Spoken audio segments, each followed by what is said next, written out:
Minsan, may parte sa buhay natin na gusto nating ibaon na lamang sa limot.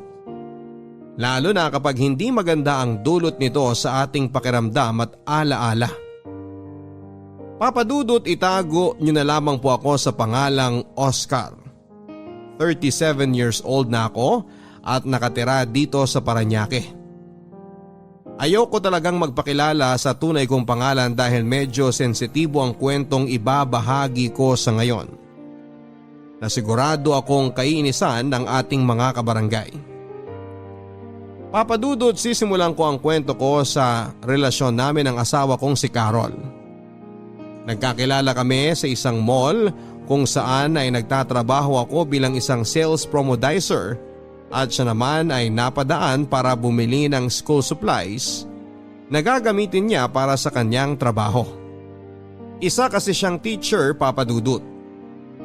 At nagkataon pa na pinsan siya ng isang katrabaho ko na naging tulay para magkakilala kaming dalawa. Pakiramdam ko nga noon ay na love at first sight ako sa kanya. Kaya humingi ako ng tulong sa katrabaho ko na ilakad ako kay Carol. Binigay niya ang cellphone number ni Carol sa akin at nang unang beses na tinawagan ko siya at nagpakilala ako na si Oscar na katrabaho ng pinsan niya ay hindi niya naman ako sinungitan.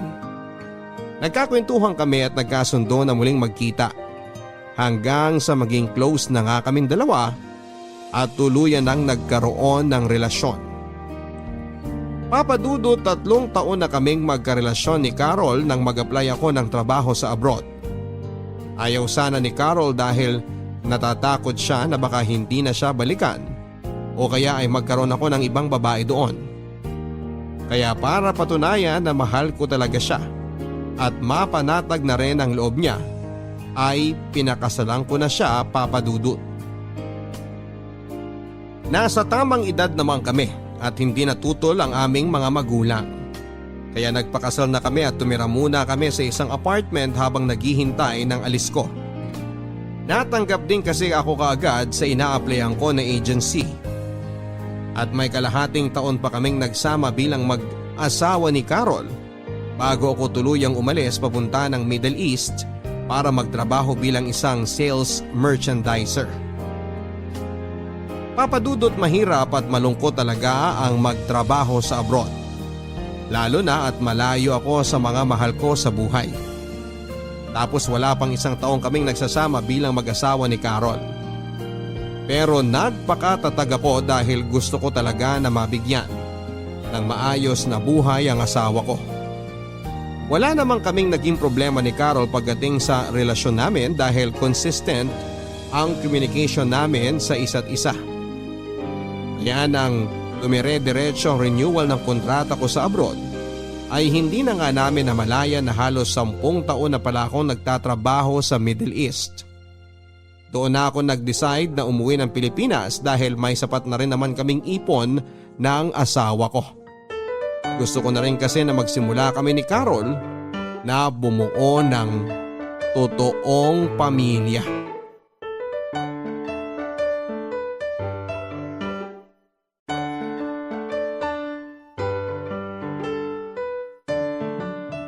Grabe, Han. Nakakapagod talaga maglipat ng bahay, no? May ilang gamit pa nga tayong natira sa labas pero mamaya na siguro yon. Magpahinga na muna tayo sandali dito sa sala. Eto nagtimpla na ako ng juice at bumili na rin ako ng tinapay para sa merienda natin. Ayun, salamat Han. Sakto, dahil nagugutom na ako. Pero alam mo, tama ka sa sinabi mo. Nakakapagod talaga tong buong araw na paghakot natin ng mga gamit. Kung pwede lang talaga na yung dating bahay na lang natin mismo ang ilipat natin dito sa bago nating titiran. Para hindi na tayo maghakot ng gamit. Oo nga, no? Ang liit pa naman ng bahay na yon, kasyang-kasya yun dito sa bago nating bahay. Pero Han, alam mo, masaya talaga ako na magkasama na tayo ngayon. Ako rin naman sobra. Imagine, dati nililigawan lang kita. Tapos nang maging mag-asawa na tayo, Umalis naman kaagad ako at nagtrabaho sa malayo ng halos 10 taon. Ay, Han, salamat ha. Bakit ikaw ang magpapasalamat? Ikaw nga ang nagpundar ng halos lahat ng to. Yung sinusweldo ko nun sa pagtuturo halos napupunta lang sa pagmamasteral ko. Kaya pera mo halos lahat ang naging dahilan para mabili natin ang bahay na to. Pera nating dalawa. Kasi kung hindi ka naman pumayag na umalis ako para magtrabaho sa Middle East, hindi natin kaagad magagawa ang lahat ng to. Alam ko naman na ayaw din talaga ng mga magulang mo na umalis ako. Ikaw lang ang nag-convince sa kanila na pumayag. Kakakasal lang kasi natin noon tapos iiwan mo kagad ako. Magagalit talaga ang mga magulang ko sa'yo. Pero naiintindihan ka naman nila eh. Kaya nga salamat sa tiwala na ipinabaon at ibinigay mo sa akin.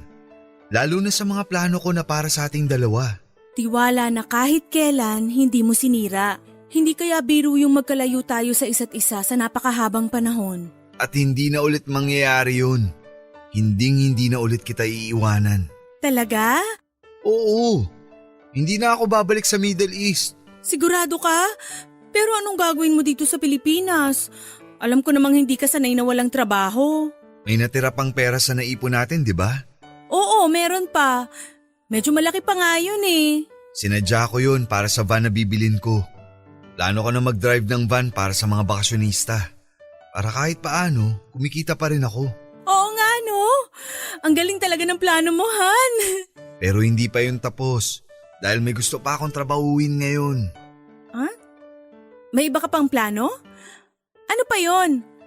Bakit parang ang dami mo namang gustong gawin? Ang totoo, tatrabahuin ko na ring mabuti yung paggawa natin ng mga bata. Loko ka talaga, Han. Kumain ka na nga dyan at kukuha muna ako ng damit na pamalit mo. Basa na pala kasi ng pawis yung likod mo.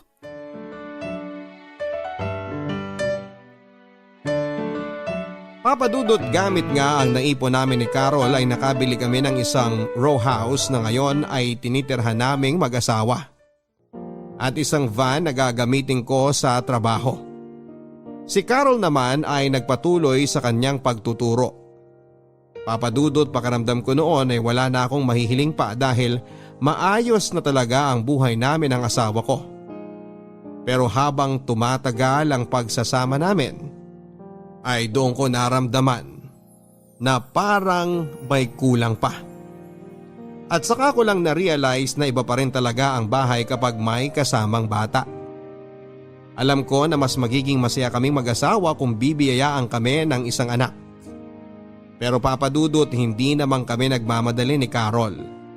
Lalo na at ngayon lamang ulit kami nagkasama bilang mag-asawa pagkatapos ng maraming taon.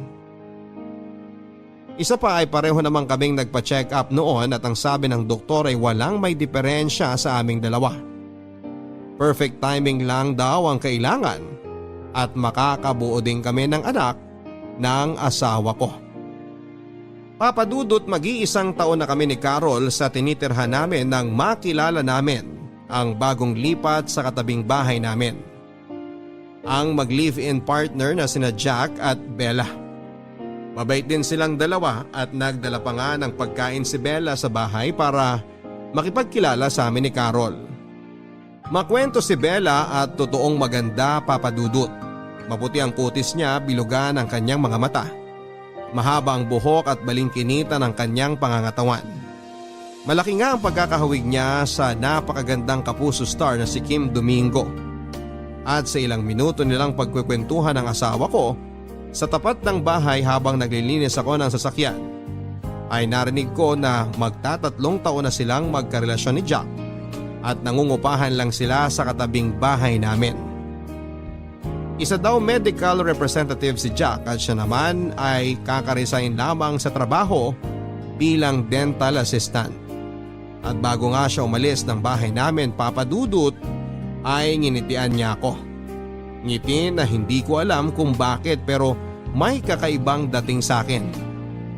Papadudot, hindi lang yon ang unang beses na pumunta siya sa bahay.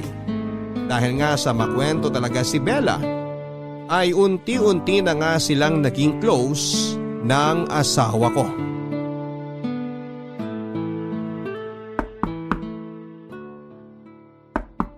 Sandali lang. Good morning. Oh, Bella. Ikaw pala. Magandang umaga rin. Bakit napadaan ka? May kailangan ka ba? Nandyan ba si Carol? Wala pa eh. Nagpunta sa palengke. May usapan ba kayo na magkikita ngayon? Oo. Nabanggit niya kasi nung isang linggo na papahiramin niya ako ng mga romance pocketbook niya. Naiinip na kasi ako sa bahay eh. Ganun ba? Wala pa kasi siya eh, pero pauwi na rin yun. Kung gusto mo, bumalik ka na lang mamaya. Hindi ba ako pwedeng maghintay dyan sa loob? Pwede naman. Lika, pasok ka. Sure ka na okay lang? Baka nakakaabala ako sa ginagawa mo. Ayos lang. Kakatapos ko lang ding ayusin yung lababo namin. Pasok ka na. Dito mo na hintayin si Carol. Salamat. Grabe! Ang dami niyo palang gamit dito. Tsaka ang ganda ng sahig ng bahay niyo. Si Carol kasi ang pumili ng tiles para sa sahig. Kaya yan, ang ganda, di ba? Nakwento nga ni Carol na siya halos ang pumili ng lahat ng gamit dito. Dahil ayaw mo raw magdesisyon pagdating sa mga ganong bagay. Pati pala yun nakwento niya. Sa aming dalawa kasi, mas maganda ang taste niya pagdating sa mga design ng gamit. Kagaya nitong tiles at itong sofa dito sa sala. Kaya hinayaan ko na siya magdesisyon sa lahat ng mga kakailanganin namin dito sa bahay. Ang swerte naman talaga ni Carol sa'yo. Ang sarap mo siguro talaga maging asawa. Hindi naman. Mas swerte ako sa kanya kasi nagawa niyang maghintay ng halos 10 taon sa akin. Ang tagal ko rin kasi nagtrabaho sa abroad. Sa bagay, hindi rin kasi biro na hindi mo makasama ng halos 10 taon ng asawa mo. Alam mo na, ang hirap kaya nang walang ganun. Oo, medyo nga. Pero sanayin lang siguro kasi syempre, sa umpisa lang naman talaga mahirap ang lahat. Ibig sabihin, nasanay ka ng walang rumoromansa sa'yo? Ha? Oh my gosh, sorry. Na-awkward ka ba sa mga tanong ko? Medyo na-curious lang talaga ako sa mga kinuwento ni Carol sa akin tungkol sa LDR ninyong dalawa. Hindi, ayos lang. Gusto mo ng juice? Pagtitimpla na lang muna kita. Buka muna dito. Pauwi na yun si Carol. Kaya hintayin mo na lang siya dito. Papadudot, sa totoo lang ay medyo nagulat at nasiwa ako sa mga naging tanong ni Bella. Napapaisip tuloy ako noon kung ano pa ba ang ibang kinuwento ni Carol sa kanya tungkol sa relasyon naming dalawa habang magkalayo kami. Nakwento kaya ni Carol na minsan sa sobrang pagkasabik namin sa isa't isa habang nasa abroad ako ay nagawa naming magpalitan ng malalaswang mensahe at larawan. Na minsan ay magkatawagan kaming dalawa at nagvi-video sex at kung ano-ano pang bagay na ginagawa ng mga mag-asawang nasa LDR na sitwasyon. Hindi ko rin tuloy maiwasang isipin na kaya siguro ganon na mga tingin at ngiti sa akin ni Bella ay dahil sa mga nalalaman niya tungkol sa amin ng asawa ko. Pero sa kabilang banda, Papadudot, ay naisip ko rin na hindi naman siguro yun gagawin ng asawa ko dahil hindi siya makwento tungkol sa mga ganong bagay. Kaya nga hindi ko alam kung bakit yun ang naisip ko na pwede nilang maging topic na pagkukwentuhan ni Bella. Dahil pwede naman nilang pag-usapan ang tungkol sa mga halaman ni Bella o kaya ay mga pocketbook ni Carol. At hindi ang tungkol sa mga malalaswang bagay na yon.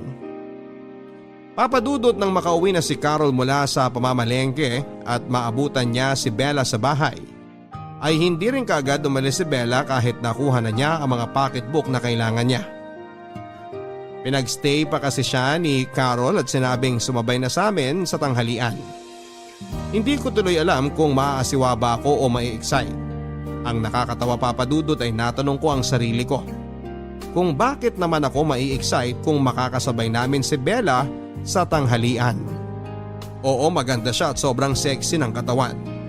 Pero ayokong gumawa ng mga bagay na pwedeng ikasira ng relasyon namin ni Carol. Kaya pinangako ko sa sarili ko na hindi ko i-entertain kung anuman itong nagsisimula kong maramdaman sa tuwing makikita ko si Bella. Papadudot siguro ay masyado lang talagang malikot ang imagination ko. Kaya naiisip ko na parang inaakit ako ni Bella. Magkaiba naman kasi ang nangaakit sa nakikipagkaibigan. Narealize ko na kaya madalas pumupunta si Bella sa bahay para makipagkwentuhan kay Carol ay dahil naiinip siya sa kanila. Kumbaga ay sabik lang siya sa kausap o kakwentuhan. At dahil sadyang mabait ang misis ko ay mabilis silang nagkapalagayan ng loob at nagkasundo. Kay Carol ko nalaman na madalas palang wala sa bahay si Jack kaya wala rin kasama si Bella. Kinuwento rin ni Carol na masaya talagang kausap si Bella. Madalas nga ay nagdadala pa siya ng pagkain sa bahay dahil mahilig daw siyang magluto.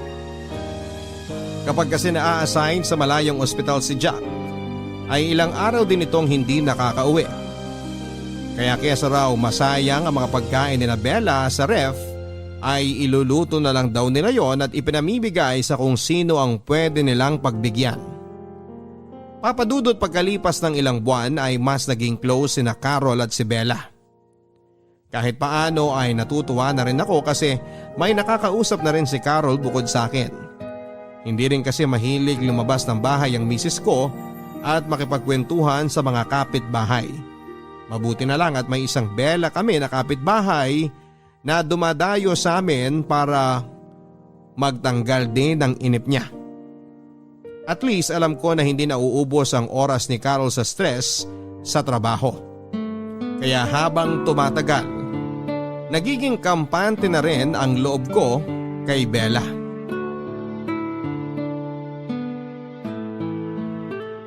Sana gising na si Bella para matapos ko kaagad ayusin ang gripo sa banyo nila. Sandali lang. Ay, Oscar, ikaw pala. Bakit ang aga mong kumatok? Biniling kasi sa akin ni Carol kanina. Bago siya pumasok sa trabaho na puntahan daw kita ngayong umaga. Nag-text ka raw sa kanya na sira ang gripo niyo sa banyo. Kaya gusto mo sanang ipaayos sa akin. Ay, oo nga pala. Lika, pasok ka. Okay lang ba? Siyempre naman. Pasensya ka na kung nakatapis lang ako. Maliligo na sana ako pero ayun, sira nga yung gripo sa banyo namin. Maaga rin kasing umalis si Jack kanina kaya hindi ko na paayos. Halika, pasok ka na. Sigurado ka na okay lang ha? Oo nga, halika na. Nag-almusal ka na ba? Gusto mo magkape muna? Ayos lang ako. Tapos na ako magkape bago umalis ang asawa ko kanina. San pala ang banyo nyo? Yang pintong yan. Silipin ko na yung gripo ha. Okay, sige.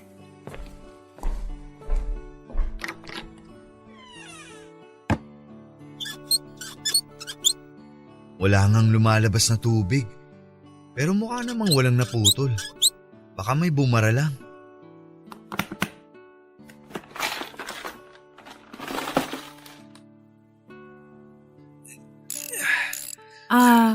Oscar?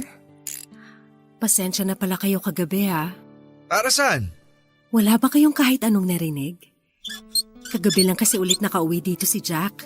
Kaya ayun, medyo maingay kami sa pag-aharutan namin. Wala naman kaming narinig ni Carol. Ganun ba? Mabuti naman. Akala ko narinig ninyo yung mga ingay namin ni Jack kagabi. Ayos lang. Normal lang naman yun sa mag-asawa. Ibig sabihin, gusto mo rin ng maingay? Hindi. Ang ibig ko sabihin,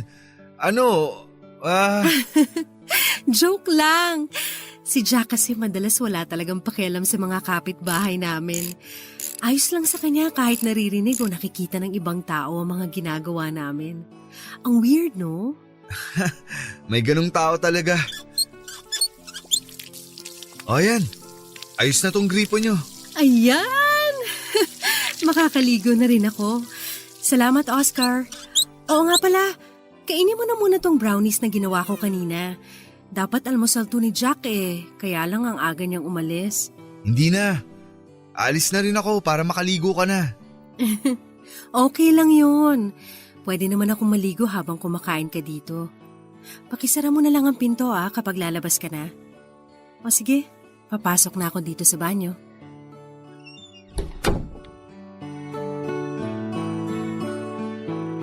Papadudod sa tuwing uuwi nga si Jack ay medyo maingay ang paghaharutan nilang dalawa ni Bella. Mabuti na lang at wala pang nakatira sa katabing bahay nila dahil siguradong maririnig din ng mga yon ang ingay nila.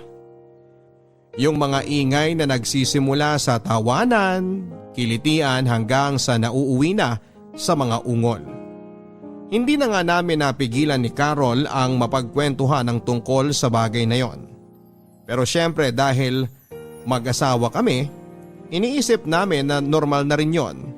Lalo na at madalas na wala si Jack sa bahay nila. Ganon din naman kasi kami ni Mrs. noong bagong uwi pa lang ako mula sa abroad. Ganon kami kasabik sa isa't isa kaya naiintindihan namin sila. Papadudod sa mahigit na 10 taon naming magkarelasyon ni Carol kasama na ang mga taon na hindi pa kami kasal ay never na akong na-attract sa ibang babae. Kahit pa nga noong nagtatrabaho ako sa abroad. Nagawa kong iwasan ang lahat ng tukso na lumalapit sa akin. Never akong gumawa ng kasalanan sa asawa ko. Ngayon lang. Ngayon lang talaga ako nagsisimulang ma-attract sa ibang babae, Papadudot. Hindi ko alam pero ang lakas talaga ng dating sa akin ni Bella. Minsan nga kapag naririnig ko ang paghaharutan nila ni Jack, hindi ko mapigilan ang sarili ko na ma-imagine kung anong itsura ni Bella habang ginagawa nila ang bagay na yon. Anong itsura niya kapag ako naman ang kasama niya. Papadudot, alam kong nagsisimula na akong magkaroon ng kasalanan. Pero sa loob-loob ko, pagpapantasya lang naman yon. At wala akong balak na totohanin dahil mahal ko ang asawa ko, mahal na mahal. Papadudot, akala ko ay madali lang layuan ng tukso. Lalo na kung mahal mo talaga ang asawa mo. Pero napatunayan ko na hindi pala talaga. Nagkaroon kasi ng seminar si Carol sa Batangas at 3 araw din siyang mawawala sa bahay. Sa unang gabi na wala siya, ay narinig ko na nagkaroon ng pagtatalo sa bahay ni Bella. May sigawan at basagan ng gamit hanggang sa nauwi sa padabog na paglabas ni Jack sa bahay nila. Kausap ko noon si Carol sa cellphone at sinabi ko sa kanyang nangyari sa kabilang bahay. Wala sana akong balak na puntahan si Bella pero si Carol ang nag-convince sa akin na i-check ko raw kung maayos lang daw si Bella sa kanila. Kaya nang hindi pa rin bumalik si Jack ay nag-decide na nga akong katukin ang bahay ni Bella. Naabutan ko siyang umiiyak habang umiinom ng alak. Pumasok na ako sa loob ng bahay nila at doon ko nalaman na nagtalo nga sina Jack at Bella. At sinabi daw nito na mag-cool off muna silang dalawa. Alam mo, hindi naman dating ganyan si Jack eh. Hindi madalas na mainitin ang ulo niya nung bago pa lang kami na magkarelasyon. Baka kasi nadadala niya lang dito sa bahay niyo ang init ng ulo niya mula sa trabaho. Baka stress lang siya. Mabuti sana kung ganun eh. Kaya lang hindi. Nandito na nga lang ako sa bahay. Kung sino-sino pang pinagseselosa niya, pati yung nagde-deliver dito ng tubig, pinag-iisipan niya ng masama. Baka kasi natatakot lang talaga si Jack na mawala ka sa kanya. O kaya maagaw ka ng iba. Kaya nga ako pumayag na magsama na kami sa iisang bahay para matigil na yung pag-iisip niya ng kung ano-ano. Binitawan ko na nga ang trabaho ko para sa kanya tapos ayaw pa rin niyang huminto sa pagsiselos niya. May lalaki talagang seloso. Lalo na kung napakaganda ng girlfriend nila. Talaga? Nagagandahan ka sa akin? Oo. Oo naman. Sino ba naman ang hindi magagandahan sa'yo? Ikaw yata ang lasing na sa ating dalawa eh. Hindi no. Nakakadalawang bote pa nga lang ako eh. Bakit nauutal ka habang kausap mo ko?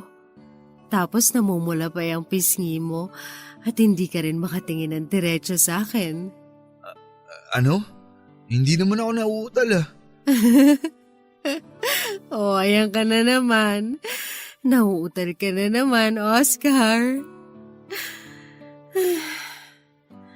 Alam mo, swerte talaga ni Carol sa'yo. Kaya nga, inggit na inggit ako sa kanya eh. Kasi meron siyang asawa na gwapo na, sobrang sipag pang magtrabaho. Ano? Kung ano-ano namang napapansin mo? Masipag din namang magtrabaho si Jack. Kaya nga palagi siyang wala dito sa bahay niyo. Pero hindi naman siya kasing gwapo mo.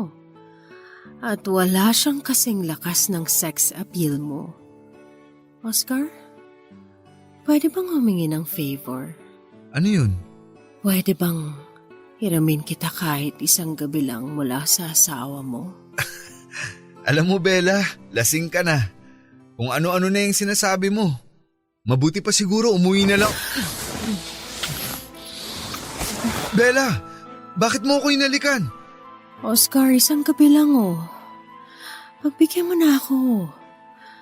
Sa totoo lang, matagal na kasi kitang gusto. Huwag kang mag-alala.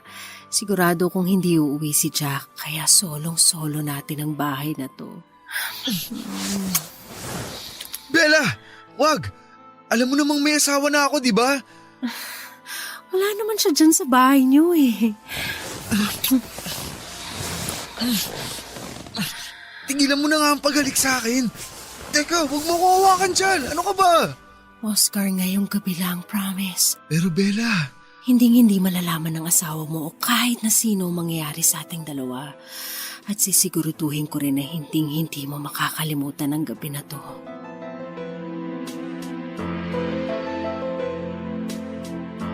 Papadudot sa maniwala kayo at sa hindi ay pinilit kong pigilan ang sarili ko na hindi matukso sa ginawa ni Bella sa akin. Pinilit kong kalasin ang mga yakap niya at iwasan ang mga halik niya sa labi ko. Nakailang iwas ako sa kanya pero dala na rin siguro ng alak ay tuluyan na akong bumigay sa ginawa niyang pangaakit sa akin. Hanggang sa pinagsaluhan na nga namin ang mainit na gabi sa loob ng bahay niya. Wala eh. Sa kanya na nanggaling na sobrang lakas daw ng sex appeal ko. Papadudot kaya kahit na alam niya na may asawa na ako ay hindi rin daw niya mapigilan ang sarili niya na magpapansin sa akin. Dahil matagal na raw talaga niya akong gusto kahit pa may sari-sarili kaming karelasyon. Papadudot yun na nga ang kauna-unahang pagkakataon na nagkasala ako sa asawa ko. At aaminin ko na sobrang nag-enjoy ako na kasama si Bella sa buong gabi. Hindi kasi ako makapaniwala na yung babaeng pinagpapantasyahan ko lang ay nagawa ko ng makuha sa wakas. Oo, mahal ko ang asawa ko. Mahal na mahal. Pero hindi naman natin minsan maiiwasan na magkagusto sa iba, hindi ba? Kumbaga sa ulam kahit gaano natin yon kapaborito, maghahanap at maghahanap pa rin tayo ng pangtanggal umay. At sa sitwasyon ko ngayon, si Bella ang naging appetizer ng buhay ko. Papadudot sa 3 araw na seminar ni Carol sa Batangas ay 3 araw din kaming gumawa ng kasalanan ni Bella. Nagkulong kami sa bahay nila buong maghapon at sinigurado ko na walang makakakita sa akin sa paglabas ko mula doon. Sinabi rin kasi ni Bella na may dala palang gamit si Jack nang umalis ito kaya sigurado daw siya na ilang araw din itong hindi uuwi. Kapag nagtatalo daw kasi silang dalawa ay palaging nagpapalipas ng init ng ulo sa ibang bahay si Jack. At kahit na hindi ako sigurado na hindi talaga uuwi si Jack sa mga araw na yon, ay nagpadala pa rin ako sa tukso. At kapag kausap ko naman si Carol sa cellphone ay tahimik lang si Bella para hindi kami mahuli na magkasama. Kaya in-enjoy ko ang bawat araw na magkasalo kami sa kama ni Bella hanggang sa pareho ng nanlambot ang aming mga katawan sa pagod. Papadudot, nang makabalik na si Carol mula sa seminar ay doon ako sobrang inatake ng pagkakonsensya. Ilang beses kong tinanong ang sarili ko kung paano at bakit ko ba nagawa ang bagay na yon. Si Bella naman ay hindi rin muna pumunta sa bahay kagaya ng naging usapan namin kapag umuwi na si Carol. Papadudot sa sobrang guilty ko ay dinaang ko na lang ang lahat sa pag-aasikaso kay Carol. Mula sa paghahanda ng mga gamit niya pampasok sa trabaho, mga pagkain na kakainin niya hanggang sa babaunin niya at kung ano-ano pa. Naging sobrang malambing din ako sa kanya at minsan nga ay natatawa na lang siya. At kung minsan nga ay medyo nawiwirduhan sa ginagawa ko. Pero ang palagi ko lang sagot ay sobra ko lang siyang namimiss kaya ko ginagawa ang mga bagay na yon. Kahit ang totoo ay sobra lang talaga akong nagigilty dahil sa naging kasalanan ko sa kanya. Kaya nangako ako sa sarili ko na hindi ko na ulit uulitin pa ang ginawa namin ni Bella.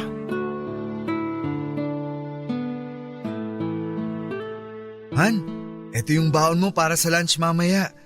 Baka makalimutan mo na naman to kagaya kahapon. Ay, salamat, Han. Hindi ko pala nalagay yan sa bag ko. Sabi ko na parang may kulang sa gamit ko eh. Nagiging makakalimutin na talaga ako. Teka, wala ka bang biyahe ngayon? Wala eh. Hindi mo na ako tumanggap ng biyahe buong linggo. Oh, bakit? Masama ba ang pakiramdam mo? May sakit ka ba? Han, okay lang ako at wala akong sakit. Gusto ko lang na dito muna ako sa bahay. Para maasikaso kita bago ka umalis at pagka-uwi mo galing trabaho. Ang sweet naman ng asawa ko. Ikaw ha, baka may ginagawa kang hindi ko alam kung ano. Wala. Ano naman ang gagawin ko na hindi mo dapat malaman? Hindi ko alam. Siguro kagaya ng ginawa mo dati nung sinurprise mo ako sa wedding anniversary natin. Nabigla ka na lang umuwi ng Pilipinas nang hindi mo sinasabi sa akin. At kinuntsaba mo pa talaga parents ko para sa surprise na yon. Oo nga. Naalala ko na. Ang galing mo pa naman magtago ng sikreto kaya hindi kita nahuli kaagad. O sige na, aalis na ako at baka malate pa ako sa trabaho ko. Bye, Han! Sige Han, ingat ka. I love you. I love you too. Bye! Liligpitin ko muna siguro tong pinagkainan namin. Tapos isusunod ko ng laban ng mga damit.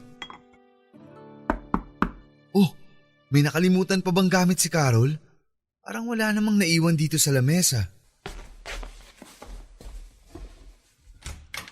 Nakala ko wala ka ng… Bella? Anong ginagawa mo dito? Umalis ka muna. Baka makita ka ng asawa ko. Ano ka ba? Umalis na yung asawa mo, di ba? Kaya nga nandito na ako eh. Teka, huwag ka munang pumasok. Baka kasi bumalik siya at makita ka niya dito sa loob ng bahay. Nakaalis na nga siya. Nakasalubong ko pa nga siya kanina eh. Nagkabatian pa kami bago siya sumakay ng tricycle. Kaya alam ko na solong-solo na kita ngayon. Namiss kita. Bella, huwag kasi muna ngayon. Baka bumalik ang asawa ko. Ang kulit naman ito. Sinabi ko na nga na hindi na babalik yun. Kaya nga nila ko na tong pinto ng bahay niyo eh. Kaya halika, ituloy na natin to. Mag-enjoy na tayo habang wala ang asawa mo.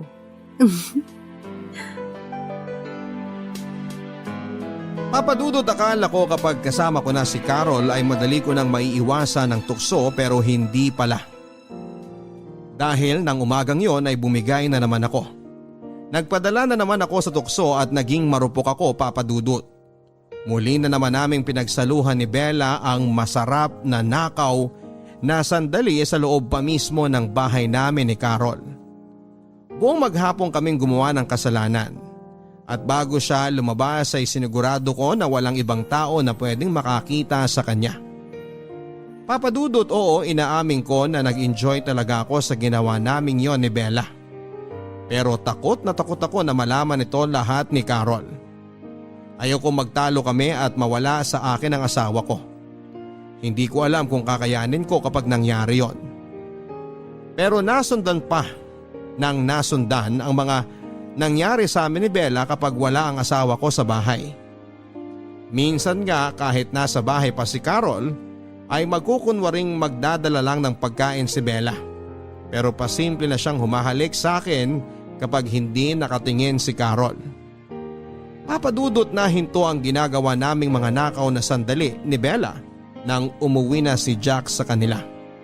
Hindi na rin kumatukpang muli si Bella sa bahay namin at nalaman ko kay Carol na nagkaayos na ang dalawa. Lumipas ang mga linggo na naging buwan pero hindi na nga ako muli pang tinukso o inakit ni Bella. Paminsan-minsan ay nagpupunta pa rin siya sa bahay pero hindi na ako ang dahilan. Si Carol na. Ibinabalik niya lang ang mga pocketbook na hiniram niya o kaya naman ay manghihiram ulit siya ng bago.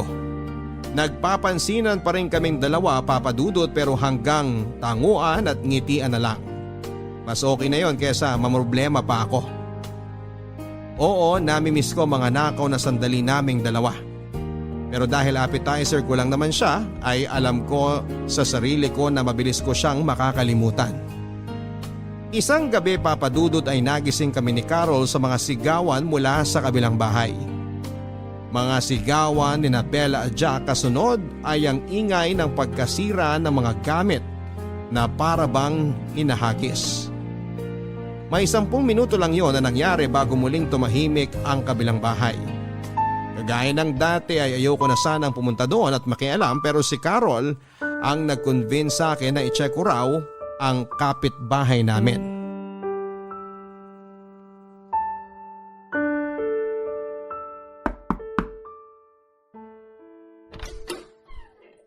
Ikaw pala, Oscar.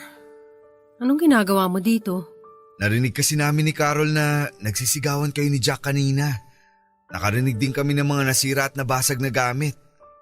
Gusto niya kasi check ko kung okay lang ba kayo. Nag-aalala kasi siya sa'yo. Nandiyan ba si Jack sa loob? Wala. Wala na naman siya. Umalis ulit siya ng bahay at hindi ko alam kung kailan na naman siya babalik. Nag-iwan na kasi siya ng panggastos ko dito eh. Kaya sigurado ko na ilang araw na naman siyang mawawala. Pero bakit kayo nagsisigawan kanina? Ayoko na sanang pumunta dito kasi alam ko na away niyong mag-partner yan. Pero kinulit kasi ako ni Carol na tingnan ko kung ayos ka lang ba. Ang bait talaga ng asawa mo, Oscar. Pero gusto mo talaga malaman ang dahilan? Kung ayaw mong sabihin, okay lang. Kasi ayoko rin naman na… Buntis ako. Ha? Anong sabi mo? Alam ko na malinaw mong narinig ang sinabi ko, Oscar. Kaya hindi ko na kailangang ulitin pa. Pero hindi naman ako yung di ba? Ano bang ibig mong sabihin na ano? Linawin mo nga. Yung alam mo na. Hindi ko malalaman kung hindi mo didiretsuhin. Hindi naman ako ang tatay ng dinadala mo, di ba? Sa totoo lang hindi ko alam eh. Hindi ko pa alam sa ngayon. Yun ba ang pinag-awayan niyo ni Jack kanina? Alam niya na ba yung tungkol sa nangyari sa atin? Hindi.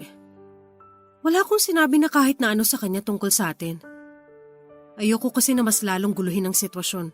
Pero nang sabihin ko pa lang sa kanya na buntis ako, naggalit kaagad siya. Sumigaw at halos magwala. Ito nga oh. Marami kaming gamit na nasira. Gusto niya kasi na ipalaglag ko ang bata pero hindi ako pumayag. Ano? Bakit niya naman gustong gawin yun? Hindi niya ba naisip na napakalaking kasalanan ang gusto niyang mangyari? Ewan ko. Kesyo wala pa raw sa plano niyang bumuo ng pamilya. Pero binahay niya na ako. At kung hindi ko raw ipapalaglag ang bata, hihiwalayan niya na raw ako ng tuluyan. Anong plano mo ngayon? Ayoko ipalaglag tong bata. Kahit anong mangyari, hindi ko papatayin ang anak ko. Hindi, Oscar.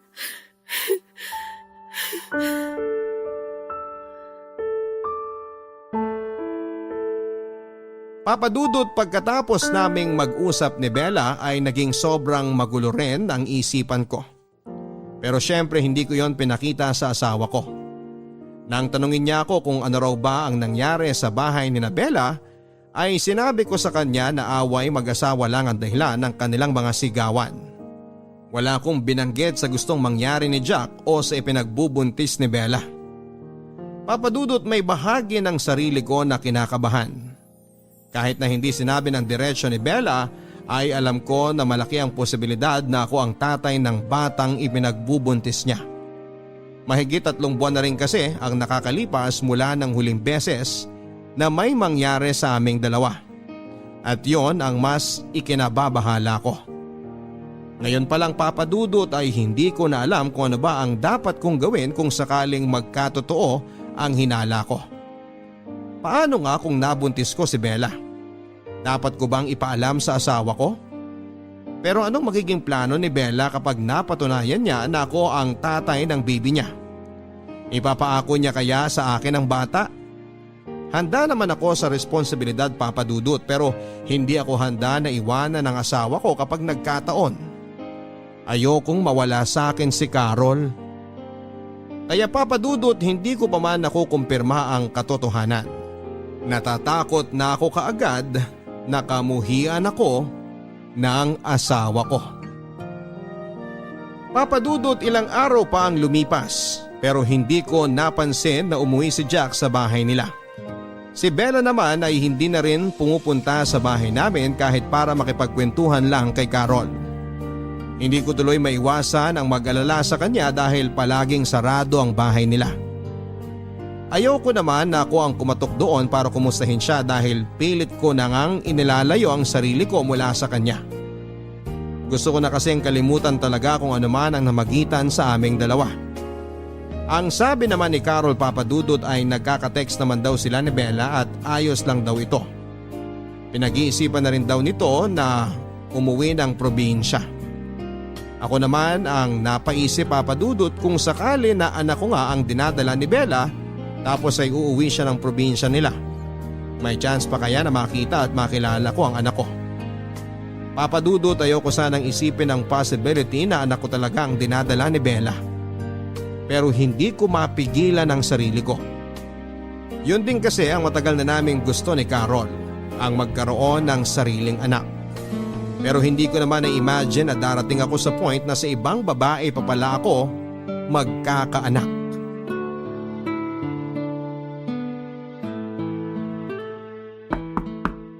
Han, patingin naman kung sino yung kumakatok.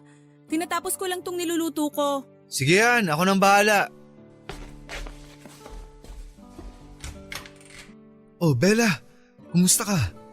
Teka, bakit may dala ka mga gamit mo? Magpapaalam lang sana ako sa inyo ni Carol. Uuwi na kasi ako ng probinsya namin. Nandyan ba siya? Oh, Bella, ikaw pala yan. Ngayon na ba ang alis mo? Kala ko sa susunod na linggo pa. Oo eh. Baka kasi maubos ko pa yung huling pera na iniwan sa akin ni Jack. Hindi na kasi ako binalikan ng gago na yun eh. Kaya sinoli ko na rin yung susi sa may-ari ng bahay namin. Nag-iwan na rin ako ng pera sa kanila para ipahakot ang mga gamit na natitira doon. Hay nako, sira talaga ulo ng lalaking yun. Sandali lang ha, kukunin ko lang yung mga pocketbook na sinabi kong ibibigay ko sa'yo. Sige, maghihintay ako dito. Salamat. Bella, anong plano mo ngayon? Ayun na nga. Uuwi muna ako sa probinsya namin. Nalaman na rin kasi ng nanay ko na buntis ako eh. At sila ang nag-convince sa akin na umuwi na lang muna dahil alam nga nila na hindi ako gustong panagutan ni Jack. Pero sigurado ka ba na si Jack talaga ang tatay ng dinadala mo? Importante pa ba yun? Oo, dahil kung sakali man ako ang tatay, handa ako na makakuha ng responsibilidad eh. Oscar, mabait si Carol. At ayoko na maging dahilan para pati kayo magkagulo. Ayoko masira ang relasyon ninyong dalawa. Ang ibig mong sabihin, ako nga ang tatay ng dinadala mo? Oo. Dahil nalaman ko na magtatatlong buwan na pala akong buntis. At alam nating dalawa na ikaw ang huling lalaking nakasama ko bago ang 3 buwan na yon. Gusto mo bang pag-usapan muna natin to bago ka umalis? Hindi na. Okay na ako. Kagaya ng sabi ko, Oscar, mabait ang asawa mo. At ayokong guluhin ang relasyon ninyong dalawa. Huwag kang mag-alala. Ito na yung huling beses na magkikita tayo. Kagaya ng pangako ko sa'yo noon, walang sino mang makakaalam na mga naging nakaw na sandali nating dalawa.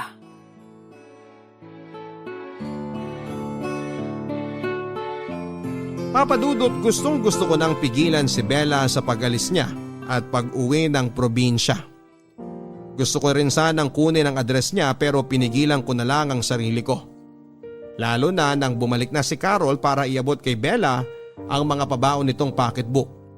At nang umalis na nga si Bella ay muli akong naguluhan sa kung ano ang dapat kong gawin.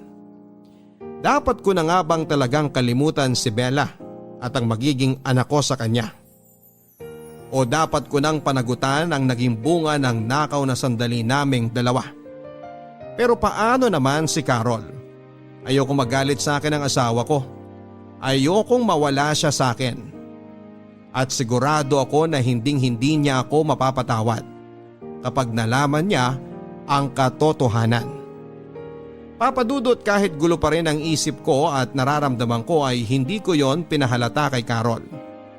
Siguro tama lang ang naging desisyon ni Bella na paglayo mula sa amin. Para na rin sa ikakatahimik naming lahat, lalo na ng relasyon namin ni Carol. Kaya muli kong pinangako sa sarili ko na yun na ang huling beses na iisipin ko si Bella at gagawin ko ang lahat para makabawi sa asawa ko.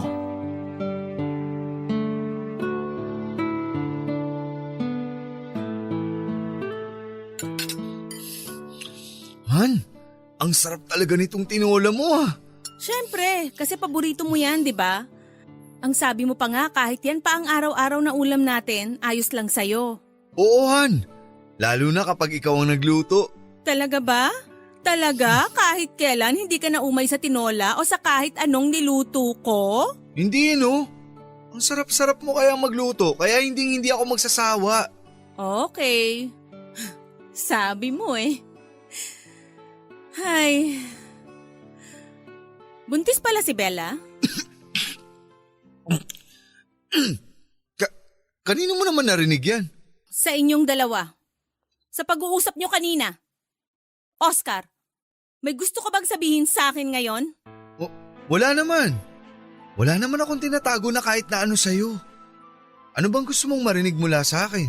Yung tungkol sa lahat ng pinag-usapan nyo ni Bella kanina. Narinig mo lahat yon? Oo. Lahat ng dapat kong marinig. Oscar, paano mo nagawa sa akin to? Paano niyo nagawa sa akin tong dalawa? Han, magpapaliwanag muna ako. Huwag mo akong hawakan! Carol, makinig ka kasi muna sa akin. Ang bababoy niyo! Ang bababoy niyong dalawa!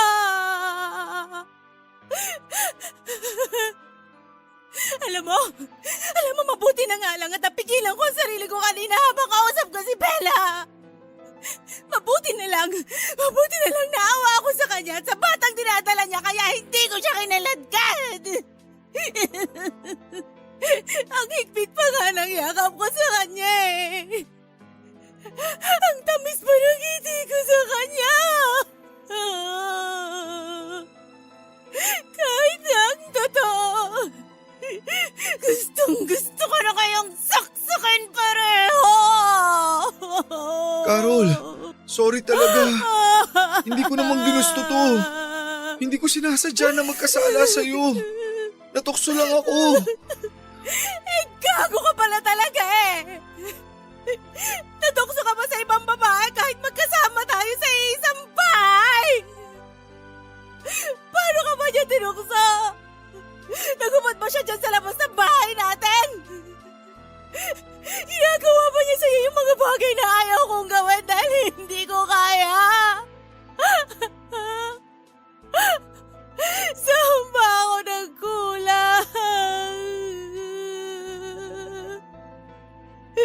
Sabihin mo!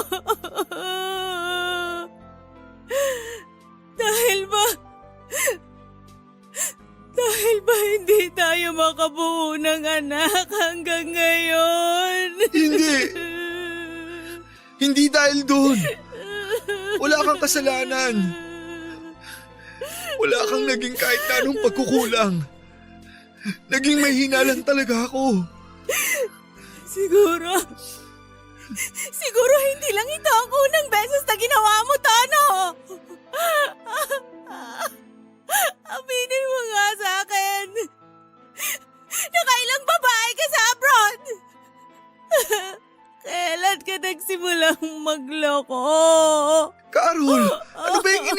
mo? Iningatan ko ang tiwala na pinabaon mo sa akin nung umalis ako ng Pilipinas hanggang sa makabalik ako. Ngayon lang talaga ako nagkamali. Please, patawarin mo ako. Pinagsisisihan ko na ang lahat. Alin sa lahat ang pinagsisisihan mo, Oscar? Yung niloko mo ako? O yung nagkaanak ka sa ibang babae? Alam mo, sa tuwing iniisip ko na si Bella pa talaga yung naging babae mo, hindi ko mapigilang isipin na kung ilang beses niyo ba ginawa ang bagay na yon. Kung saang parte ba ng bahay na to niyo ginawa yung kababuyan yung dalawa. Inaamin ko naman na nagkamali talaga ako. At gagawin ko ang lahat para mapatawad mo lang ako. Carol, please. Ayusin natin to. Bigyan mo pa ako kahit isang pagkakataon na lang. Para saan pa? Para lokohin mo ako uli? Carol. Para magkaanak ka uli sa ibang babae? Hindi! Hindi kita mapapatawad kahit kailan, Oscar! Kaya tapusin na natin lahat ngayong gabi at aalis na rin ako sa bahay na to. Dahil hindi ko na kaya magstay pa na matagal sa lugar na to na sobrang binaboy niyong dalawa ni Bella! Papa Dudut, hindi ko alam kung paanong paliwanag at pagmamakaawa pa ang gagawin ko kay Carol para lamang patawarin niya ako. Narinig niya pala ang naging pag-uusap namin ni Bella tungkol sa pagkumpirma nito na ako nga ang tatay ng dinadala nitong baby. Ni hindi ko man lang nahalata ang biglang pagbabago ng mood ni Carol nang umalis na si Bella at ang buong akala ko ay nalulungkot lamang siya. Yun pala ay may kinikimkim na siyang sakit dahil sa nalaman niya. Papa Dudut, sobra ako nagsisisi dahil sa kasalanang nagawa ko sa asawa ko. Hindi ko lubos maisip kung bakit ba ako nagpadala sa tukso. Bakit hinayaan ko na maging marupok ang sarili ko? Kahit alam ko na mahal ako ng asawa ko, sa umpisa pa lang ay dapat ay hindi ko na in-entertain pa ang kung anumang pagnanasang nararamdaman ko kay Bella noon. Dapat mas inayos ko na lang ang sarili ko at ang relasyon namin ni Carol. Para hindi na lumalim pa ang kung anumang nararamdaman ko para kay Bella. At kung hindi rin ako kaagad natalo ng tukso, siguro ay nagawa ko pa sanang layuan si Bella at iwasan ang nakaw na sandaling inoffer niya sa akin. Dearest friend, I received your letter just this morning. The news of your journey saddened me, but I understand why you had to leave. Magandang tanghali po sa inyo at sa kapwa ko kabarangay. Tawagin niyo na lamang po ako sa pangalang Albert. 27 years old, taga Rizal at avid listener niyo po ako at madalas kong pakinggan ang Barangay Love Stories through podcast at na-inspire po ako sa mga kwento ng ating mga kabarangay. Kaya naman naisipan ko na gusto ko rin pong magbahagi. Pero bago tayo dumako doon ay gusto ko muna kayong bigyan ng kaunting impormasyon tungkol sa akin. Dati po akong volunteer teacher sa isang special education school sa bayan namin. Pero sa kasalukuyan ay ako na po ang tumatao sa family business namin. Papa Dudut, hindi ko na po idedetalye ang tungkol sa pamilyang kinalakhan ko dahil ang gusto ko pong ikwento ay kung paano ako napunta sa sitwasyong hindi ko na alam kung paano alisan. Tawagin niyo na po akong makasalanan. Pero dad, at mahilig ako noon sa ganung babae. Kaya agad akong nagtapat ng feelings sa kanya.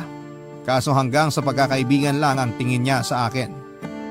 Umaasa pa rin ako na magbabago ang nararamdaman niya at magugustuhan ako pero hindi na yon nangyari hanggang sa graduate na kami sa college. Nalaman ko na lamang sa kaibigan niyang si Heidi na nag-asawa na siya at may anak na sila. Broken hearted po ako noon, Papa Dudut. Kahit na hindi naging kami, masakit sa akin ang katotohanan hindi na siya magiging akin. Hindi lang halata sa ating mga lalaki pero grabe tayong magdamdam kapag nasaktan. Nang time na yon ay naging marupok din ako at nakuha ko pa talagang i-chat siya. Ang sabi ko ay masaya ako para sa kanya pero durog na durog talaga ang puso ko. Umiyak ako noon habang unti-unting tinatanggap na hindi kami para sa isa't isa. Pero hindi lang naman po si Mia ang babaeng kinabaliwang ko noong araw. May mga nagustuhan din po akong ibang babae at isa na doon si Dina, Papa Dudut. Maganda po siya at naagaw niya agad ang atensyon ko. Kaya nga nang magkaroon ako ng pagkakataon na lapitan siya para kausapin ay hindi na po ako nagpatumpik-tumpik pa. At sinamantala ko na ang pagkakataon, Papa Dudut.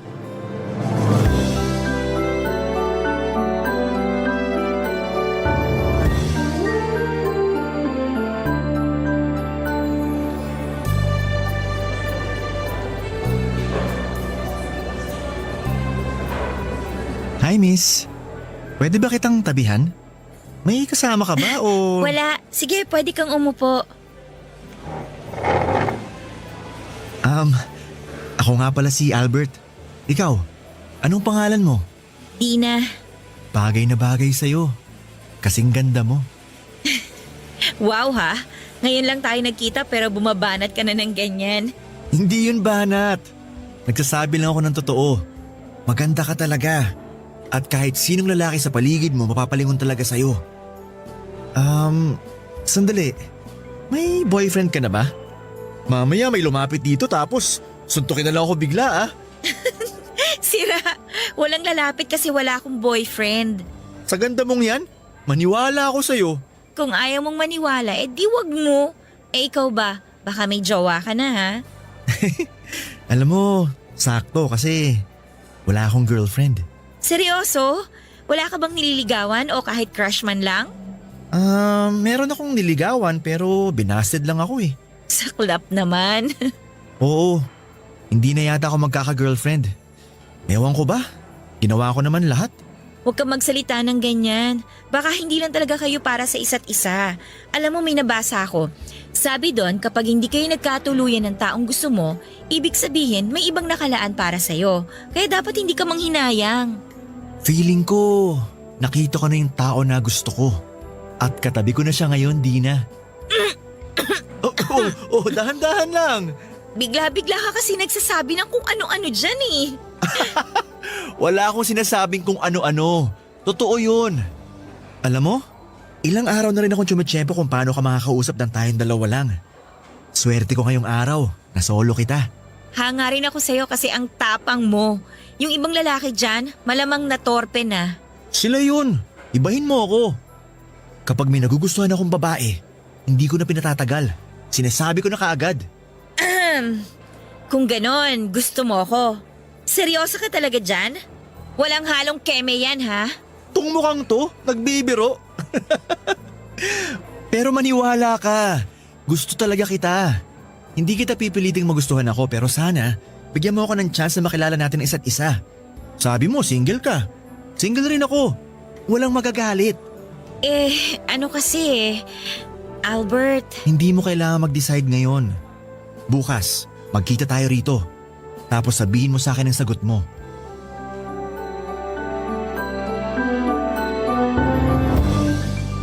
Kinabukasan ay nagkita po ulit kami ni Dina at napapayag ko siya na ligawan.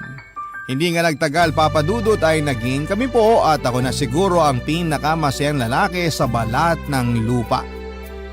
Nasabi ko pa noon sa sarili ko na ang swerte-swerte ko. Hindi niyo po ako masisisi kasi meron na rin po akong niligawan pero binasid lamang ako. Yun po ang pinsan ng kaibigan ko na sa ngayon ay pamilyado na rin. Mahal na mahal ko po si Dina, Papa Dudut, at para sa akin ay siya ng babaeng pakakasalan ko balang araw. Bubuo kami ng sariling pamilya at magkakasama pa rin sa pagtanda. Kaya lang hanggang pangarap na lang yon dahil tulad ng ibang magkarelasyon ay dumanas din po kami sa pagsubok ni Dina. Kaibahan lang ay hindi namin yon nalagpasan ng magkasama. Ang sinasabi ko po ay nang mapansin ko na nawawala na siya ng oras sa akin. Hindi naman po ako demanding na boyfriend at hindi rin ako palaaway. Kaya ang unang ginawa ko noon ay plinano kong kausapin siya ng masinsinan sakaling meron na ngang problema sa relasyon namin na hindi ko alam, Papa Dudut.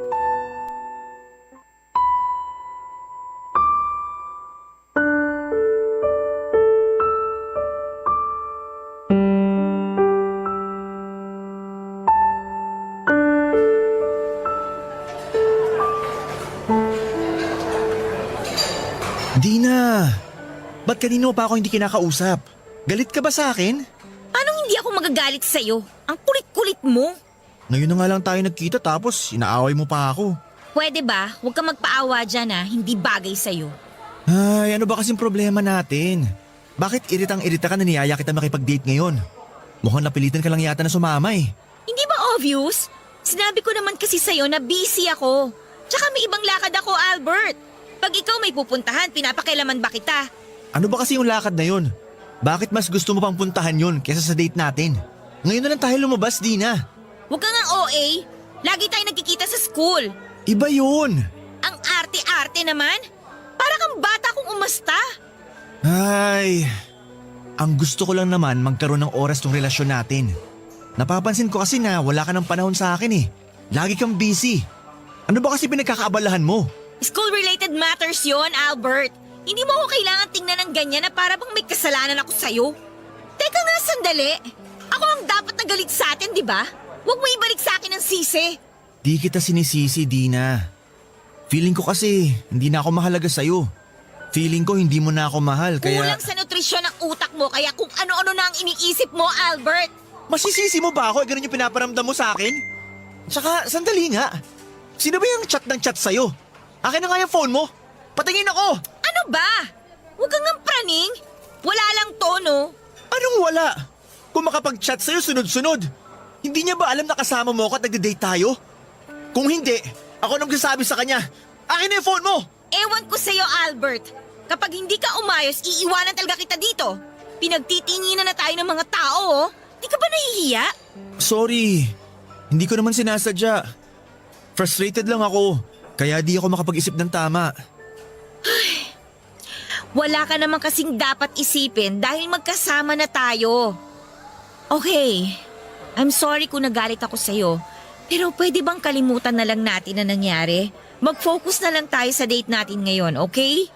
Sorry din kasi makulit ako, Dina. Ayos na yun. Gets ko naman kung bakit ka nagkakaganyan eh. May mga bagay talaga na hindi natin kontrolado. Tulad nitong pagiging busy natin, kaya hindi na rin tayo nakakalabas masyado. Kaya nga sinasamantala ko ng pagkakataon na pareho tayong available, Dina. Alam ko yun. Thank you sa effort mo sa relasyon natin, ha? Siyempre, mahal kita. At gagawin ko ang lahat para sa'yo, Dina.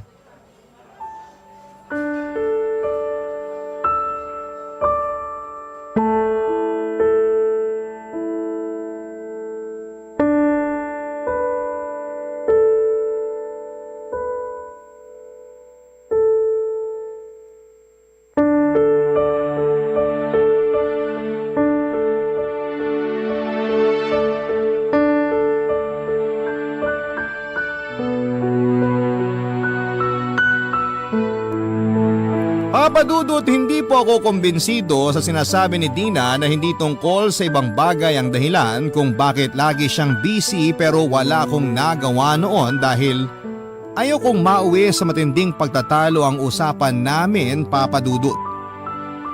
Kaya kahit mabigat sa dibdib ay nanahimik na lamang ako. Pero sabi nga nila walang sikretong hindi nabubunyag. Ganun po ang nangyari matapos kong matuklasan ng tunay na dahilan kung bakit walang panahon sa akin si Dina. Dahil may ibang lalaki siyang pinagkakaabalahan. At ang masahol pa ay boyfriend din niya ito. Pinagkaiba lang namin ay nauna yon at ako ang pangalawa. Ibig sabihin pinagsasabay kami ni Dina. Akala ko ay wala nang masasakit pa na mabasted pero para po akong sinampal ng 2x2 sa mukha ko ng paulit-ulit matapos akong lokohin ni Dina, Papadudot. Pero sa kabila ng lahat, humingi pa rin ako ng paliwanag sa kanya at tinawagan ko pa siya noon pero yung boyfriend niya ang nakasagot. Pinamukha lang niya sa akin, Papadudot, kung saan ako lulugar. Doon ko tinanggap na talo na ako. Na hindi na dapat ako maghabol dahil halata naman kung sino ang mas mahal niya sa aming dalawa. At kahit na nasasaktan ay pinilit ko pong makapag-move on, Papadudot. At hindi ko na po sinubukang manligaw at magmahal muli. Tinanggap ko na lang, Papadudot, sa sarili ko na wala ng pag-asa para sa akin ang maging maligaya dahil malas ako sa pag-ibig. May sekreto po akong aaminin. Noong 7 taong gulang ako ay nakaramdam na ako ng kakaiba sa yaya kong si Rona. Maganda po kasi siya, morena at may katawang makurba. Sa edad niyang 30 years old ay mukha pa rin siyang bata at isang araw ay pinapatulog po ako ni Rona noong tanghali pero hindi ako dalawin ng antok tapos ay nakita ko na lamang na nakaidlip na siya. Doon ko siya tinitigan ng husto at nakaramdam ako ng pagnanasa na halikan siya. Pero pinigilan ko po ang sarili ko dahil alam kong mali yun. Nang lumaki na ako ay nadala ko po yung ugaling yon, kaya madalas akong magkagusto sa matanda sa akin. Pero dahil napakamalas ko sa pag-ibig ay hindi ko na po sinubukang maghanap ng single na babae para lingawan. Pagod na kasi ako. Pero puputi na lang siguro ang uwak, hindi na yon mangyayari. Hanggang sa isang beses ay nakapanood ako sa internet ng mga video ng mga lalaki na kung tawagin ay other guy. Sila po yung kumakabit sa may mga asawa o karelasyon na. Karamihan sa kanila intensyonal ang pakikiapid. At mukha naman silang masaya kaya naisip ko na bakit hindi ko subukan yon. Hindi nga nagtagal ay nakilala ko si Rochelle via Facebook. Sobrang ganda po niya, Papa Dudut. Para siyang si Marian Rivera. Pagkatapos ko siyang i-add ay nag-message na po ako sa kanya at nakipag-video call ako, Papa Dudut.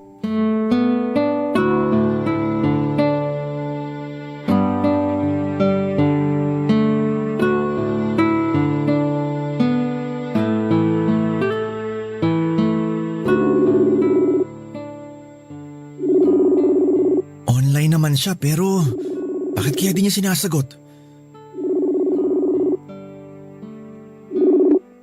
Yun! Sinagot din! Hi Rochelle! Grabe! Parang araw-araw lalo kang gumaganda. Hi Albert! Nakita kong nilalike mo yung mga pictures ko at ang dami mo ring chat sa akin. Oo. Sorry kasi gusto lang talaga kitang makausap. Busy ka ba? Naka-istorbo ba ako? Hindi naman. Wala akong masyadong ginagawa kaya nasagot ko ang tawag mo. Mabuti kong ganon. Sensya ka na ha. Gusto ko lang makipagkaibigan sa'yo. Huwag kang mag-alala. Hindi ako manggagancho. Tingnan mo, nakikipag-video call nga ako sa'yo para malaman mo na hindi rin ako poser o scammer. Gandang-ganda talaga ako sa'yo eh. Kaya gusto kitang makilala. Kung ayos lang naman, syempre.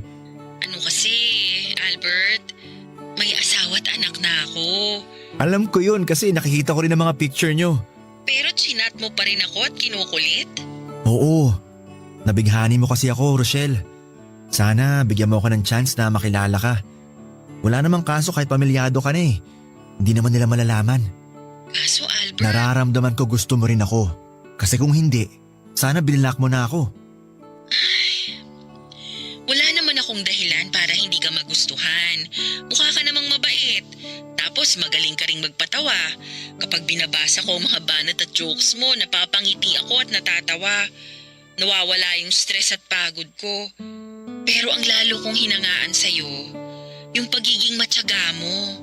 Kasi kahit madalas hindi ko agad nasisi ng mga chat mo at nasasagot ang tawag mo, hindi ka pa rin sumusuko. At kahit alam mong may asawa na ako, gusto mo pa rin ako. Ganito talaga ako kapag prosigidong mapansin ng isang tao. Pero wala ka bang girlfriend dyan para pagkaabalahan mo pa ako? Paano kung sabihin kong wala? Maniniwala ka ba? Talaga lang ah. Baka mamaya meron na tapos gusto mo lang mag-cheat sa kanya. Uy, loyalista ako no? Kung meron man, hindi ko yung gagawin. Kaso wala nga. Okay, sige. Naniniwala na ako. Kaso nag-aalangan pa rin ako sa gusto mong mangyari eh. Kahit na magkalayo tayo, may asawa pa rin ako, Albert. Paano kung mahuli niya tayo? Hindi yun mangyayari dahil mag-iingat tayo, Rochelle. Sige na, pumayag ka nang makipag-LDR sa akin. Hindi naman ako demanding na boyfriend. Maiintindihan ko kung mas marami man ang oras na igugugol mo sa mag-ama mo. Ewan ko. Hindi pa rin ako sigurado. Saka anong assurance ko na mapagkakatiwalaan kita? Sa panahon ngayon, madami nang manluloko at gago. Kaya nga kikilalanin muna natin ang isa't isa. Pangako, magbabago rin ang tingin mo sa akin dahil hindi ako susuko na patunayan sa'yo kung gaano kita kagusto. Siyempre, alam ko po na meron na siyang asawa at mga anak. Kaya nga hindi na ako nagulat matapos niyang ipamukha sa akin na taken and not available na siya. Pero wala po akong pakialam, Papa Dudut. Ang goal ko noon ay makikabit sa may asawa o may karelasyon tulad ng mga napapanood ko. Kaya imbes na ma-discourage ay na-challenge pa ako na magpapansin kay Rochelle. Kaya pagkatapos naming mag-video call ay inisto ko muli ang mga pictures niya at lalo ko lang siyang pinagpantasyahan, Papa Dudut. Sa sobrang ganda niya at sexy ay mapagkakamala na wala pa siyang anak. Hindi nga nagtagal ay lagi na kaming nagkaka-chat. Doon ko na sinamantalang pagkakataon na dumamoves sa kanya at sinabi ko rin na gabi-gabi ko siyang iniisip. Mabuti na lang at hindi siya natakot sa akin at in-entertain pa rin niya ako dahil mas malambing pa ako kesa sa asawa niya. Lalo ko lang din siyang kinulit na makipag-LDR sa akin, Papa Dudut. Nung una ay hesitant pa talaga siya pero inassure ko na dahil malayo naman kami sa isa't isa, taga Mindanao kasi siya ay walang magiging komplikasyon ng relasyon namin. Hindi nga nagtagal ay naging kami rin ni Rochelle, Papa Dudut. At sa bawat araw na lumilipas, lalo lang po akong naging masaya sa relasyon namin kahit na magkalayo kami. Pero may pagkakataon na minsan ay nagiinit po ang katawan ko, Papa Dudut. Yun po yung unang beses na niyaya ko si Rochelle na gawin yung bagay na eksklusibo lamang para sa mga mag-asawa.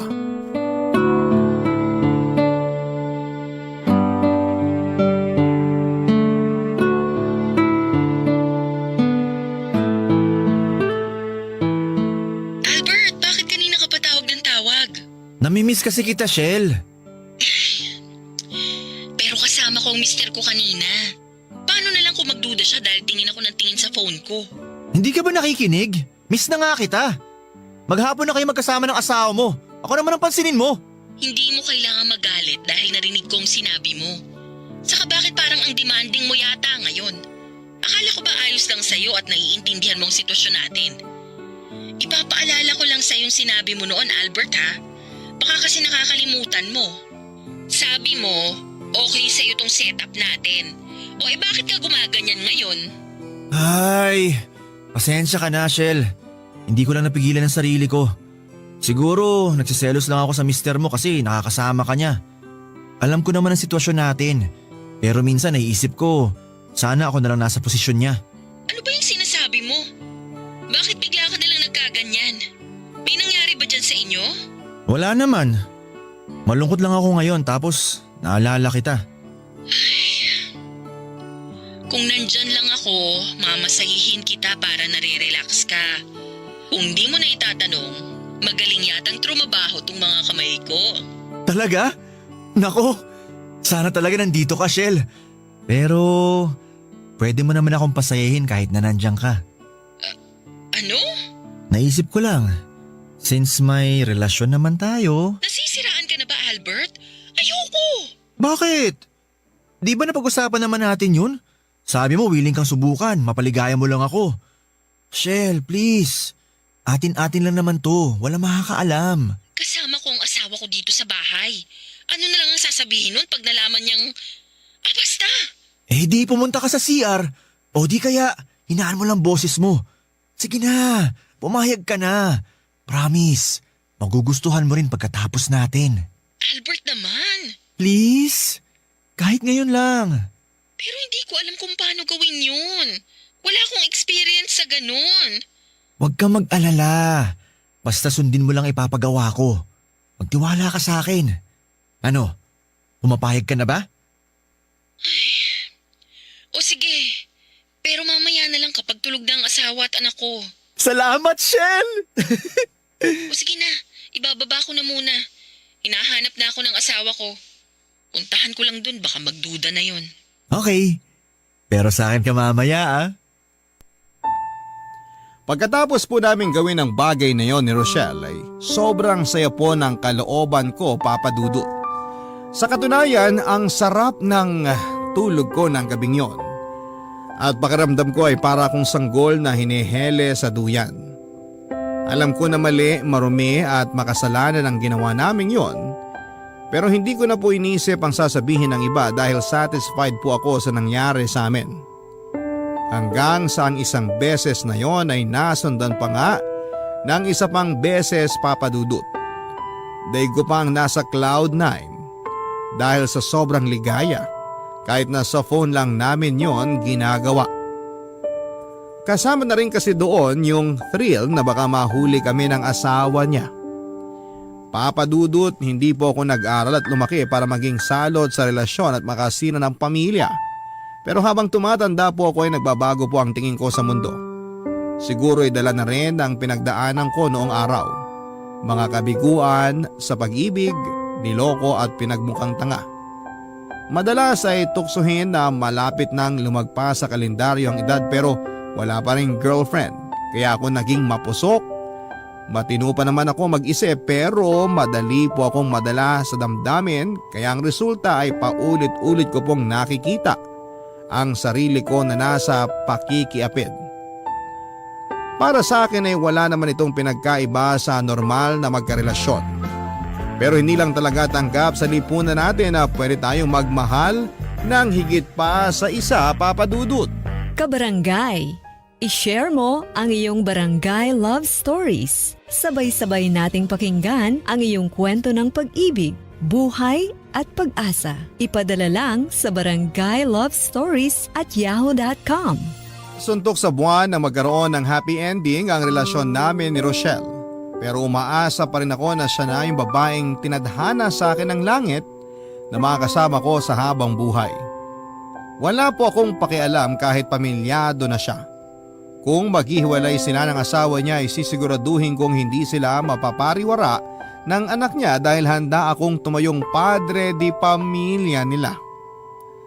Nakakatawa man pakinggan at marami sa ating mga kabarangay ang magsasabi na nahihibang na ba ako pero wala po akong kakayahang pigilan ang damdamin ko dahil nagmahal lang naman po ako, Papa Dudut.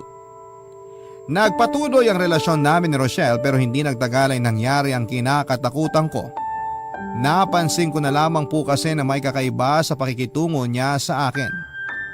Alam ko naman na may kaagaw ako sa oras niya dahil pamilyado na siyang tao. Pero iba yung kutob ko ng panahon na yon. Nawawala na po ng oras sa akin si Rochelle at hindi na kami regular na nagkaka-chat o nagvi-video call. Miss na miss ko na siya at bago pa ako masiraan ng ulo. Sa kakaisip kung ano ang mali sa amin ay nakipag-video call po ako sa kanya at nag-usap kami. Doon ko po nalaman ang saloobin ni Rochelle tungkol sa relasyon namin, Papa Dudut. Dahilan para masaktan po ako ng sobra-sobra.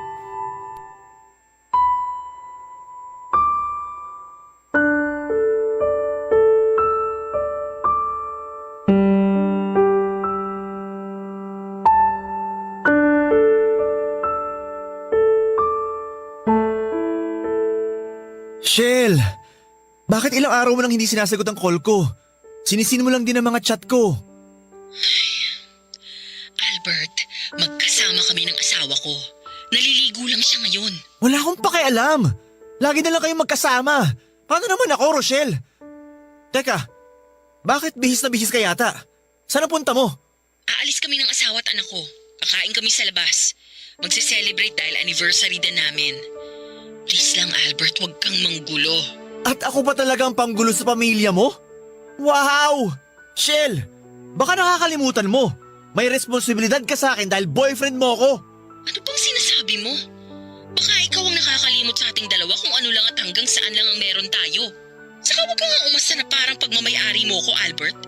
Simulat sa pool, alam mo dapat na hindi tayo magiging seryoso dahil may pamilya na ako. Konting panahon lang naman ang hiling ko sa'yo. Konting atensyon. Mahirap bang ibigay yun? Hindi ko naman nakakalimutan kung saan ang lugar ko sa buhay mo, Shell. Pero sana isipin mo rin na mararamdaman ko. Ewan ko sa'yo, Albert. Kalalaki mong tao pero ang drama-drama mo. Naaalibadbaran ako. Saka huwag ka nga magpaawa dyan na akala mo aping-api ka. Hindi mo kasi naiintindihan ang pinanggagalingan ko kaya mo nasasabi yan. Sawang-sawa na akong intindihin ka kasi masahol ka pa sa 5 years old. Hindi ka naman bata. Nasa tamang edad ka na. Hindi ka ba napapagod sa setup nating to, Albert? Kasi kung ako ang tatanungin mo, pagod na ako. Anong sinasabi mo? Ayoko na. Tigilan na natin to, please lang. Ang laki-laki na ng kasalanan ko sa mag-ama ko simula nang pumayag akong maging tayo. Natukso ko, oo. Pero gusto ko nang magbagong buhay. Gusto ko nang itamang pagkakamali ko, Albert. Nakikipaghiwalay ka sa akin, ganun ba? Oo.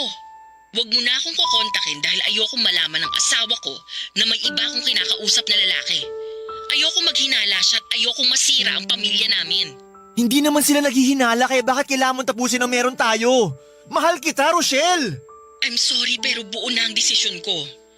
Kung mahal mo talaga ako, igagalang mo ang gusto kong mangyari. Sorry talaga, Albert. Huwag mo naman gawin sa akin to. Nagmamakaawa ako. Magtitiis ako. Hindi na ako magagalit kapag hindi mo ako kagad kinakausap. Huwag mo na ako iwanan. Parang awa mo na. Sorry talaga pero tapusin na natin ang lahat. Sige na, kailangan ko na mag-ayos ng sarili dahil baka maghinala pa ang asawa ko. Bye! Shell? Shell! Please! Huwag mo naman gawin sa akin to. Minahal kita ng gusto. Umasa ako. May posibilidad naman talaga na maghiwalay kami at piliin niya ang pamilya niya kesa sa akin. Pero hindi ko naihanda ang sarili ko na magiging ganon lang kadali kay Rochelle na itapon ang lahat ng meron kami. At hindi ko rin kasi akalain na mahuhulog ako sa kanya ng husto. Bagay na pinagsisihan ko, Papa Dudut. Hindi po yun ang unang beses na nasaktan ako pero yung pakiramdam ay para bang bago sa akin. Kumbaga sa isdang bagong huli ay sariwa at nanunuot yung kirot ng patalim na nakatarak sa puso ko dahil sa pakikipagkalasakin ni Rochelle. Hindi ko siya sinisisi kung mas piliin niya ang pamilya niya. Sinulang ba ako sa buhay niya, hindi ba? Kaya nga kahit masakit, kahit mahirap lunukin ay nagparaya ako, Papa Dudut. Iginalang ko ang desisyon niya at pinilit ko ang sarili kong mag-move on at siguro ay napagod na lang akong maging desperado. Kaya naman pinakawalan ko na lang siya at inayaang maging masaya kahit na ako ay nagdudusa. Awang-awa po ako sa sarili ko, Papa Dudut, pero wala naman akong magawa para pigilan yung sakit. Naitatanong ko noon sa Diyos na parusa ko ba na habang buhay maging miserable sa pag-ibig dahil makasalanan akong tao. Kung oo, walang saysay din na magbago ako dahil paulit-ulit lang akong kakarmahin. Kaya nga imbis na tumigil ay pinagpatuloy ko po ang pag-move on kay Rochelle sa pamamagitan ng paghahanap ng bagong karelasyon na may iba ring karelasyon. Bukod sa akin, may isang tao pa po akong pinagkatiwalaan at nakaalam ng sikreto ko. Yon ay si Josie na kaibigan ko, Papa Dudut. Nagpapasalamat ako sa Diyos dahil kahit paano ay may tao siyang ibinigay sa akin para makausap ko at mapagkatiwalaan ang mga ginagawa ko. Ikinuwento ko sa kanyang nangyari sa amin ni Rochelle at kung gaano ako nasaktan ng husto. Alam din niya na imbis na matuto, pinagpatuloy ko pa ang pagiging third party sa iba. Pinayuhan pa ako ni Josie na tigilan ko na ang ginagawa ko dahil masasaktan at mapapahamak lamang ako sa bandang dulo, Papa Dudut.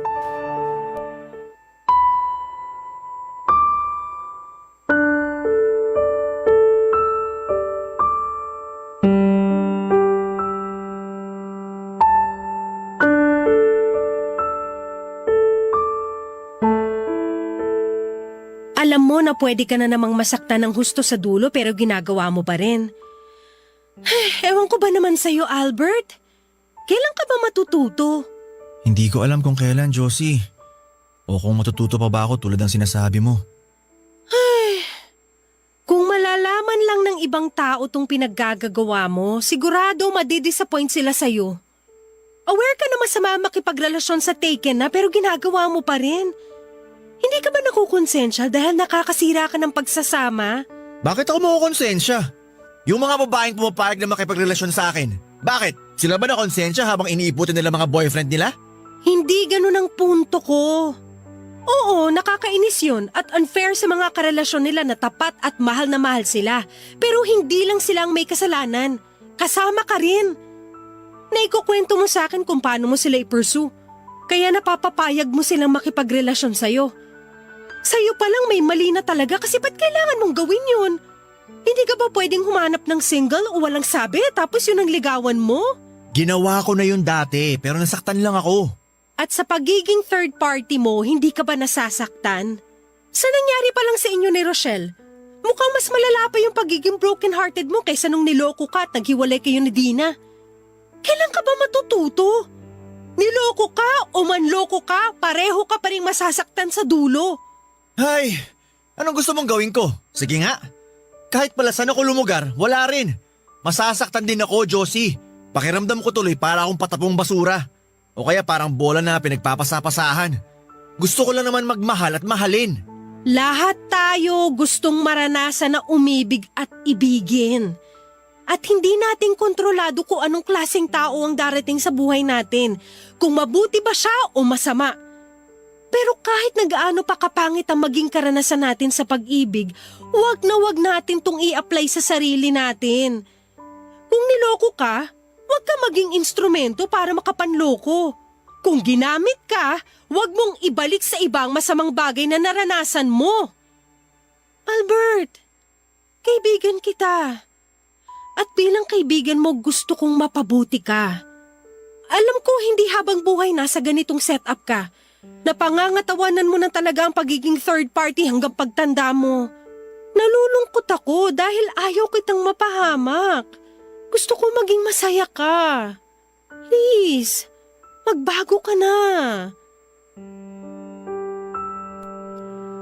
Pagkatapos naming mag-usap ni Josie ay napag-isipan ko ng gusto ang mga sinabi niya. Na kailangan ko na talagang magbagong buhay dahil yun lang ang paraan para mapabuti ako. Aminado ako na nahihiya ako sa sarili ko dahil sa pinaggagawa ko. Pero paano nga ba tumigil sa gawain na kinasanayan ko na? Na kahit panandalian ay napapasaya ako ng pagnanasa kong ito. Kung pwede lang sanang isang araw ay gumising ako na nakapagbagong buhay na ako, mas magiging madali sa akin ang lahat. Pero dahil walang ganon sa tunay na buhay, imbis na sundin ang sinabi ni Josie na magbago na ako ay ipinagpatuloy ko pa rin ng pakikiapid ko, Papa Dudut. Sa kasalukuyan ay nasa third party setup pa rin po ako, Papa Dudut. Sinusubukan ko na wag masyadong ma-fall para hindi ako masaktan ng husto. Alam ko na kabaliwan dahil walang assurance na hindi ako mapapahamak pero ewan ko ba. Wala na po yata akong pag-asa para kumawala pa sa sitwasyong ito. O kung meron man ay malaking palaisipan sa akin kung papaano. Siguro ay pride na rin na may kasamang pagpapanggap dahil kahit alam ko na mali ay pinipilit ko pa rin na gawing tama. Sana po ay mapayuhan po ninyo ako sa aking pinagdaraanan para magbago ang pananaw ko sa pakikipagrelasyon.